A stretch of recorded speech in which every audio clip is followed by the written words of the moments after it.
Welcome back to the K Craftsman YouTube channel. This week, we don't necessarily have a furniture build video, but a video explaining how I kind of upgraded my miter saw. I apologize for my voice. I have a bit of a sore throat.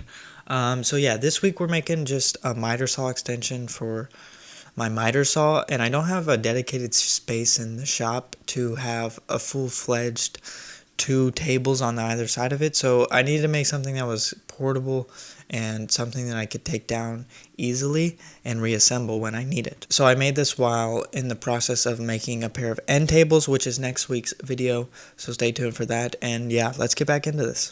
Okay, so for this project I'm working on now, I am needing to make some repeatable angle cuts. This piece here I need to make 16 times, and I want to use this miter saw here, but I don't have a stand for it, and I also don't have a dedicated place in the shop for it to where I could set up stop blocks and everything, because most of the cuts we make here, we use the table saw, but in this situation I think it would just be easier to use the miter saw. And there's been future situations where it's like, I wish I had a dedicated miter saw station, but I'll just make do with the table saw and figure it out that way. So what I'm basically going to make here is just a bed for any stock to rest on that comes and extends beyond the saw itself, and also set up the ability on it to have some sort of stop block. I'm not sure in my head yet how we're going to make that, but that is the plan so far. So 9.5 inches is the length, or the width rather, of this rip.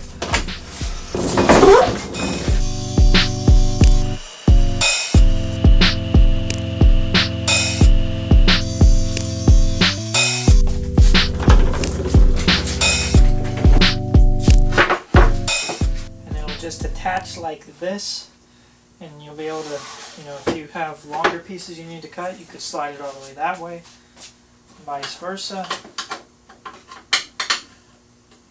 So now we have to figure out a way to have some sort of stop block in here.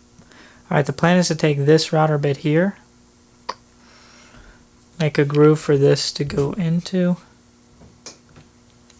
so that can slide along, and then we'll sandwich a piece of wood between this and the table here itself that we can use to slide along for stop block. So, gonna do that.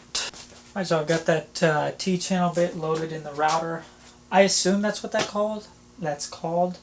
I actually don't know the name of that bit, but yes. So I'm just going to use this fall-off piece here from the plywood as a guide for the router to run along. So now we just got to figure out a distance we want to go with, clamp it down, and make the groove. Okay, so when the fence is attached here, I want this channel to be 1.5 inches to the center of it from here. So that is about 2.25 inches to the center of the channel. And on the router here, from the edge of the base here to the center of the bit is 3 inches. So this 2.25, I want to add 3 inches to it so I can get the position for our plywood guide. So I'm just going to come on each side, each end of the board, and mark 5 inches. I'll do the same down here. So with that 5-inch mark made, we want to clamp our guide in place.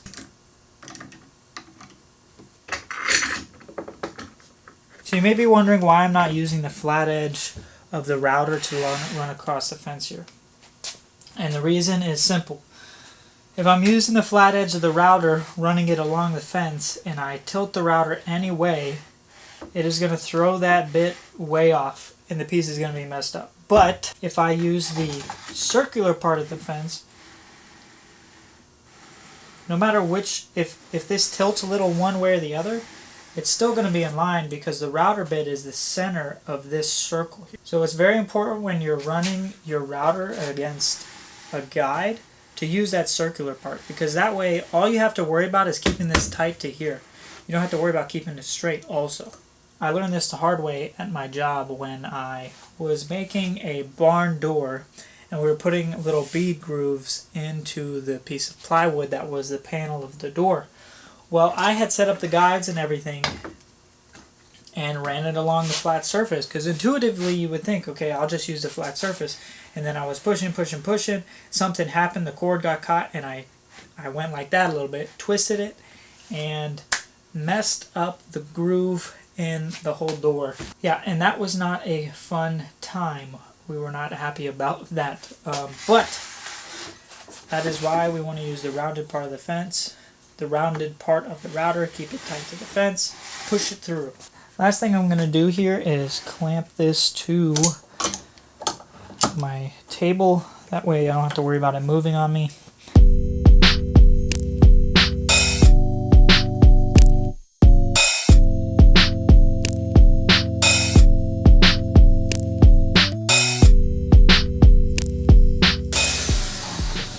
Alright, so that wasn't the prettiest cut in the world. I think that router bit is very low. It jumped around a little bit, but the channel serves its purpose nonetheless. So after doing this, my dad, who is also a woodworker, gave me some advice here, and it made total sense. I don't know why I didn't think about doing that, but he said just take a straight bit. That is the exact diameter. I think it's like 1/4 inch or something. Route out the straight groove first, and then come back with that little slot bit and cut the rest of the slot afterwards. And I think that's what was wrong here. Because if you try to do this in a full pass, it really bogs down the router, and it's a little more than the bit can handle. So if you cut just a straight dado first. You could even use a table saw or something, but just, chuck a straight bit into your router, make the cut. You don't have to adjust your fence or everything. Keep it the same way, and then come back with that T-slot bit and do it again, and I'm sure the cut would have went a lot smoother. Nonetheless, it still worked out, and the piece still works fine, and it's a piece of equipment, not furniture, so I'm not too worried about it. So let's get back to it. So I'm going to use good old pocket screws to attach this guy to the back of this.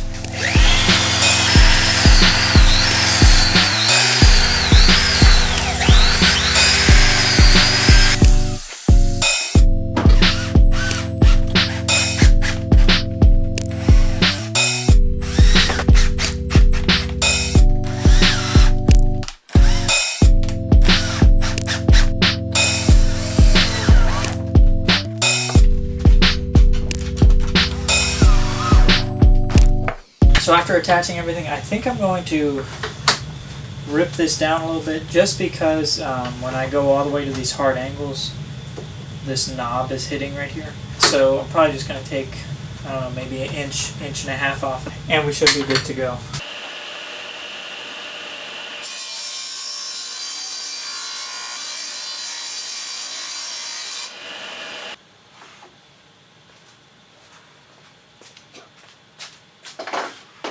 Okay, so that works much better. We can slide now the full angle of the saw. And I added here, you can see, just a piece of plywood. That makes gripping this and moving this a lot better. You just push towards that and slide, and it works. It's better than trying to grab this. It gives me something, a nice firm grip, and I can just move it however I need to. So let's cut some wood. So what prompted me to make this for the saw is this project I'm working on now. The video for that will be out next week, and it's a pair of end tables with X braces on it. And I have to cut 18 identical angled pieces. And I've done that on the table saw before, but I feel like it is quicker to do with the miter saw. And so this was something that took me in total probably an hour to make.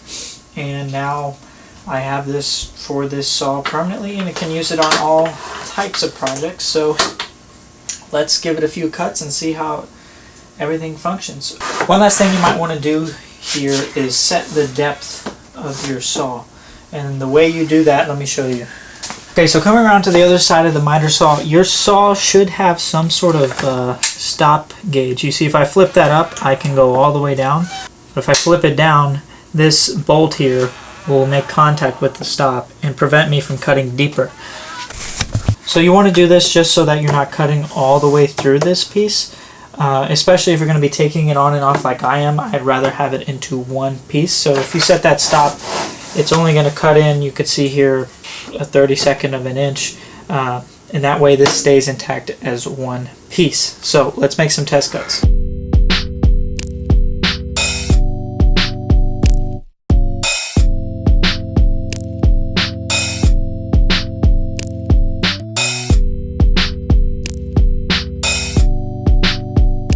Alright, before we wrap up in the shop here, I just wanted to take a second and say, you can go and buy things like this. You can buy a portable stand for a miter saw that will fold down, that has detachable wings on both sides. But the downside of that is those things cost money, and they can be pretty pricey. Like if I had a dedicated space where I could just set the miter saw and have two tables on either side of it, I would do that. It just makes more sense, but I don't, so we have to make do with the space that we have. So like I said, you can buy stands that collapse and that you can put temporary tables on either side of, or you could just make something like this.